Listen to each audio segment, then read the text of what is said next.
¿Qué tal? ¿Cómo están? Empecemos con la información del día de hoy. Estamos transmitiendo y tenemos que, bueno, contar todas las noticias, todas las actualizaciones de lo que está pasando en el mundo, pero empezamos con lo que está sucediendo en Rusia.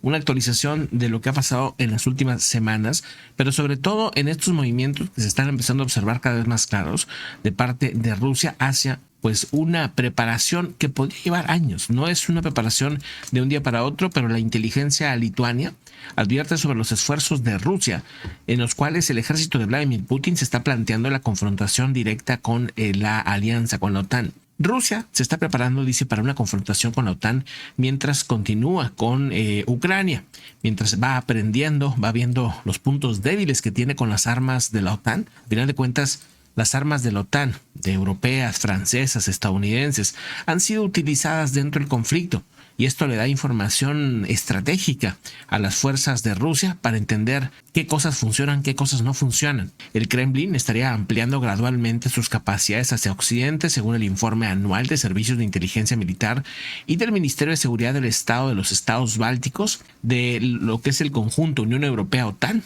presentado en Vilna. Esto asegura, pues, es una reforma militar integral. Todo el país se está enfocando hacia la industrialización militar. ¿Para qué? Para poder tener y ser autónomos lo más posible, al menos, en el tema militar. Hay cosas y también están eso analizando.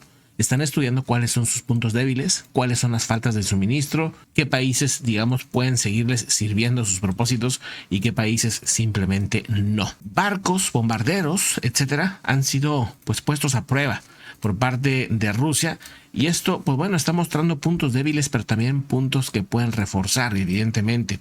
Según los hallazgos de inteligencia, Rusia habría estado trasladando sus fuerzas y activos de sus zonas fronterizas occidentales a Ucrania y por lo tanto tiene pues que depender cada vez más de las capacidades aéreas y navales con fines de seguridad, disuasión en el flanco oriental de la OTAN, donde por cierto también se están reforzando la frontera con los países bálticos. El número de vuelos de los bombarderos pesados Tu-22M3 sobre el Báltico han estado aumentando. Desde el 2022 al 2024 se ha podido visualizar dentro de la frontera de los países bálticos. Vámonos al mapa inmediatamente, vámonos a toda esta frontera. Toda esta zona, toda la frontera se ha ido reforzando, pero también se han dado intercepciones de aviones rusos que han estado cerca de Finlandia, cerca del mar Báltico y que pasan hacia la región perteneciente a la OTAN e inmediatamente son interceptados.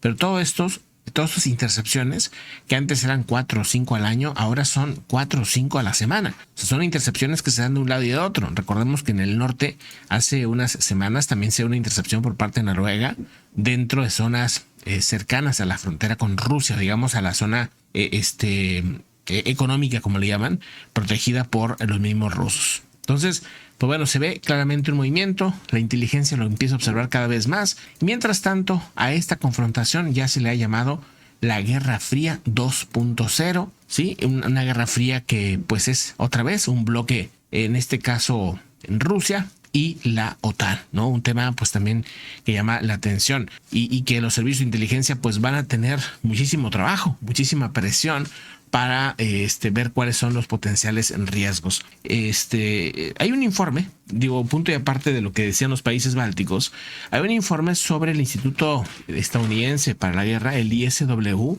en el cual dice los oficiales militares rusos están discutiendo abiertamente cómo Rusia podría ir a la guerra contra la OTAN en un futuro cercano. El jefe de la Academia Militar del Estado Mayor ruso, el coronel Vladimir Sorodotsky, habría afirmado recientemente en un artículo en la revista Military Talk del Ministerio de Defensa ruso que la guerra en Ucrania podría escalar a una guerra a gran escala en Europa y que las hostilidades de Ucrania no podrían poner fin al enfrentamiento entre Occidente y Rusia, ¿no? Eso también pues es un tema pues importante al final de cuentas de lo que está sucediendo y bueno, pues también el servicio de inteligencia militar ruso podría estar también filtrando información para pues que se demuestre que Rusia está haciendo sus movimientos. O sea, que podría ser toda esta información, todo esto que están viendo inteligencia de países bálticos, el ISW y todo esto podría ser simplemente información que quiere Rusia que aparente o digamos que parezca como que ya están preparándose para una guerra cuando igual a lo mejor no lo están haciendo, pero el punto es que al menos esa es la sensación que hay, y por eso hemos visto recientemente muchos movimientos militares de los países. Hemos visto cómo Macron, ¿no? El presidente francés, pues ha estado enfocado mucho a ya poner tropas de la OTAN dentro de, ¿cómo se llama?, de Ucrania. Y ahora, ayer decíamos, Polonia quiere poner soldados de ellos dentro de Ucrania, pero ahora dice Polonia que no nada más de ellos, o sea, de la OTAN. O sea, que ellos están dispuestos a que pues la OTAN pusiera soldados también dentro de Ucrania. O sea que pues hacia allá se está enfocando el conflicto, ¿no? Exactamente. Ya se empiezan también a plantear qué va a pasar si Estados Unidos, por ejemplo, dejara la OTAN. Un tema que obviamente los pone nerviosos, porque en caso de que Donald Trump llegara a la presidencia, que pues hay un 50 chance de que suceda, ¿no? Claro. Pues existe la posibilidad que se salga de la OTAN, aunque ya hemos visto que el mismo Congreso de los Estados Unidos está tratando de armar todo para que no sea decisión única del presidente si se salen de la OTAN o no. ¿No? Un tema que, bueno, habrá que darle seguimiento, pero ya expertos dentro de lo que son los países europeos empiezan a plantearse qué pasaría o qué podrían hacer en caso de que Estados Unidos abandone la OTAN. O sea, esa es otra noticia importantísima, ¿no? O sea, la OTAN ya se está viendo a sí misma qué pasaría si los abandona Estados Unidos. O sea, sería súper extraño todo esto, pero sucede un poco como la Segunda Guerra Mundial, en el que se dio la Segunda Guerra Mundial. Digo, ahí no había una OTAN, pero dijo Estados Unidos, pues ahí arréglenselas ustedes. Y así estuvieron por muchos años, hasta que ya, pues bueno, van convenciendo a la población de Estados Unidos en meterse a la guerra, y con el tema de Pearl Harbor, pues me imagino que ya fue lo que acabó empujando el conflicto. Pero pareciera que desde ahorita ya están pintando su línea los Estados Unidos, por lo menos, con Trump, ¿no? Con Trump, pero bueno, vámonos a otro asunto. ¿Algo más de este tema? No. Vámonos a otro asunto interesante.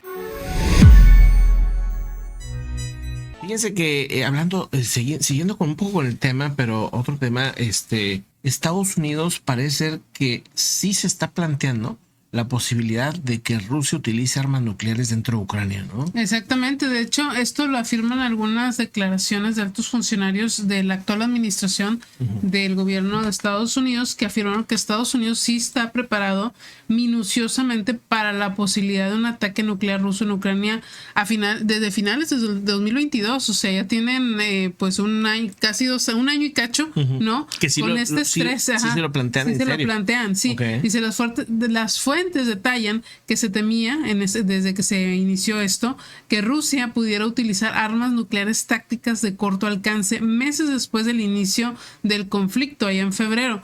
Pero como no se detectó en ese momento un movimiento que indicara pues que las fuerzas nucleares de dicho ataque, pues las fuerzas estadounidenses no estaban tan seguras si Rusia estaba desplegando armas nucleares tácticas lo suficientemente pequeñas como para ser movidas y disparadas desde un sistema convencional. Ya ha habido algunas explosiones sospechosas dentro de Ucrania que han dejado cráteres enormes, que parece así como si hubieran quitado un pedazo de tierra gigante, un pedazo de bosque y se lo hubieran llevado, pero no han dicho exactamente qué bomba. No creo que sea una bomba nuclear, pero sí que son bombas, o sea, microbombas, pero con una potencia enorme.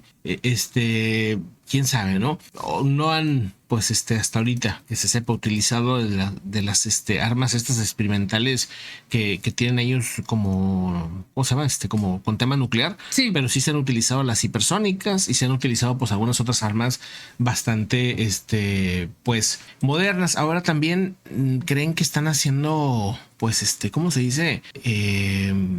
Están reteniendo algunos puntos. Por ejemplo, estos, creo que se llaman T9, los tanques, ciertos tanques modernos, ciertas cosas han tratado de no enviar, o han enviado los menos posible, porque no quieren que sepan sus secretos, y no quieren que sepan, y no quieren también perder el prestigio, ¿verdad? Si te los destruyen y todo, pues, como que se quema, ¿no? Sí, tema, claro. ¿no? Sí se ha hablado de varios armamentos ahí que no quieren No quieren quemarlos, probar, no quieren quemar la poca fama que les queda de buenos militares, pues ya no la quieren echar a perder ahí. Por cierto, hablando más o menos del mismo tema, también lo puedo comentar. El primer ministro polaco Donald Tusk, no Donald Trump, Donald Tusk, ha advertido el día de hoy que dice, hay que entender, dice que los tiempos de paz han terminado. La era de la posguerra ha terminado. Vivimos en unos tiempos nuevos, en la era de antes de la guerra. Dice, para algunos de nuestros hermanos, esta ya no es ni siquiera la era de antes de la guerra. O sea que están viviendo básicamente una época preguerra y que hay que empezar a plantearse todos los preparativos para lo que viene. No estamos acostumbrados a eso, o sea, no es algo que conozcamos muy bien, más que por la historia, ¿no? Y pues sí se vio un poco en Afganistán y un poco en ese tema, toda esta era de la tormenta del desierto, pero pues la mayoría de los países, por ejemplo en Latinoamérica, pues eso no nos tocó vivir más que en la tele, ¿no? Ajá, y los europeos también. Y los europeos también, o la mayoría, porque pues su participación era menor comparada con Estados Unidos. Pero cuando pues tienes o familiares o amigos allá, pues si te cuentan cómo toda la narrativa, todas las noticias, tú vas viendo en las calles constantemente ejercicios o ves helicópteros que pasan de un lado a otro, o sea, vamos, se ve ese movimiento que se llegó a ver en esa época de preguerra antes de lo de la tormenta y sería bueno pues irle dando pues una revisión a qué pueden significar ese tipo de símbolos, ¿verdad? Símbolos que se empiezan a dar en los medios, símbolos que se empiezan a dar en el cine.